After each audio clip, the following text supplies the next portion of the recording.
Hello, Phil here from Wings of Pegasus, and welcome to another analysis video. On the agenda tonight, we have Michael Hedges, and this is going to be coming from 1986, and Michael's going to be playing through Aerial Boundaries. So let's get Michael up on screen and see how he gets on.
I'm just going to jump in here, otherwise I'm going to watch it just all the way to the end without saying anything, because there is so much going on here. But what I love about the way that Michael used to play was that all of the technique that was going on was all towards the piece and the composition. It was all for a final goal of making something melodic. And sometimes you find that players have great technical ability, and especially nowadays, this seems to be the in thing at the moment with acoustic players who are tapping a lot, making percussive sounds on the guitar, and very much turning the guitar into a whole band.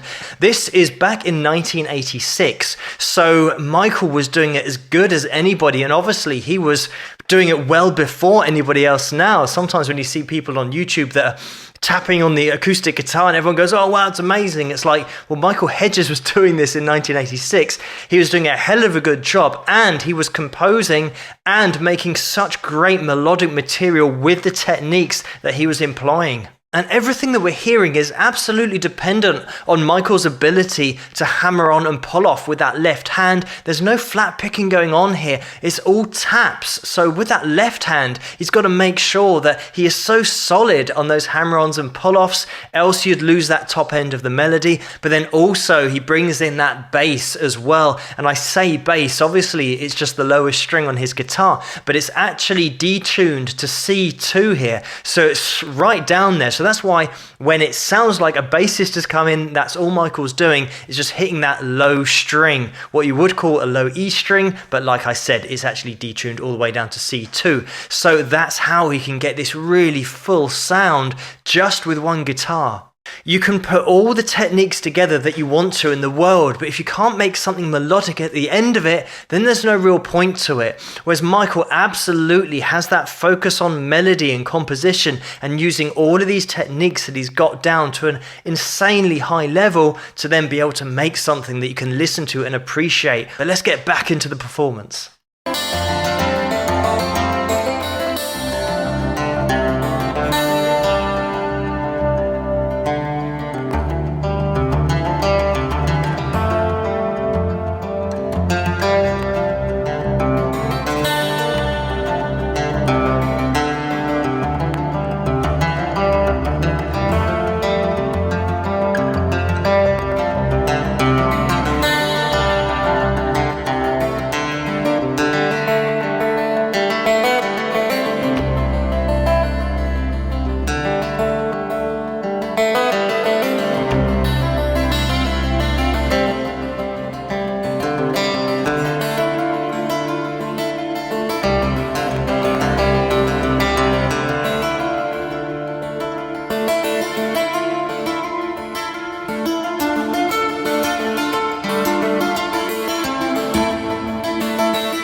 And there we go. That is what music is all about.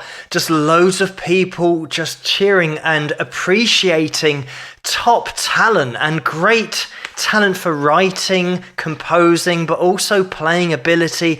Technical level here is just off the scales in terms of what Michael's getting down on the guitar. But because of the melody of it, sometimes it can fly under the radar, but a lot of people here really do appreciate the top technical level of what Michael's doing here. And in certain sections there, when he gets back to that melody, the main hook of this whole piece, that's played finger style. So there's no pick and sight here. That's thumb, first finger, second finger, and third finger. But throwing that in there just gives you that hook, gives you that effective chorus like you'd have in a song. Like I said, always mindful of the composition, making sure that it's nice to listen to. And he gives you that familiar place running through that whole composition. I say it about all the top players. Whenever they write a song, there's always themes. They always come back to a particular theme or a particular hook or a particular chorus line. Another thing to notice is the way that Michael injects the dynamics into his performance with palm muting, but also softening up with the taps in sections in order to keep it interesting the whole way through and not just playing dynamically at one level. Really impressive, but gives such a great sound overall because it means that he can then crescendo if he wants to. He can decrescendo as well. So he's got that whole dynamic range under his belt if he wants to. He can just take the piece anywhere dynamically. Michael, certainly one of those players that fell under that banner of playing how he wanted to. It's something that I mention on this channel all the time about people that say they want to play like a particular player.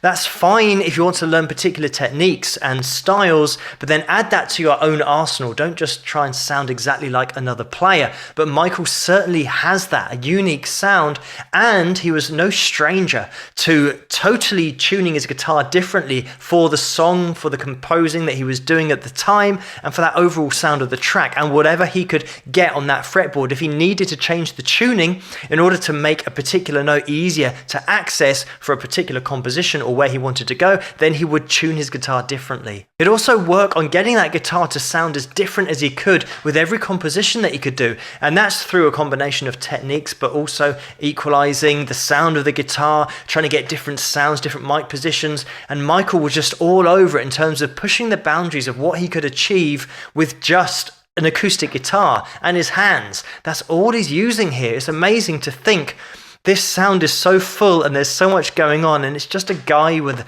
an acoustic guitar and that's it, and just bucket loads of talent. Michael was just one of those all-round musicians. He used to play piano and harmonica, harp guitar as well, and flute. So he spread himself around a few instruments, but as you can tell from this, really did focus on the acoustic guitar.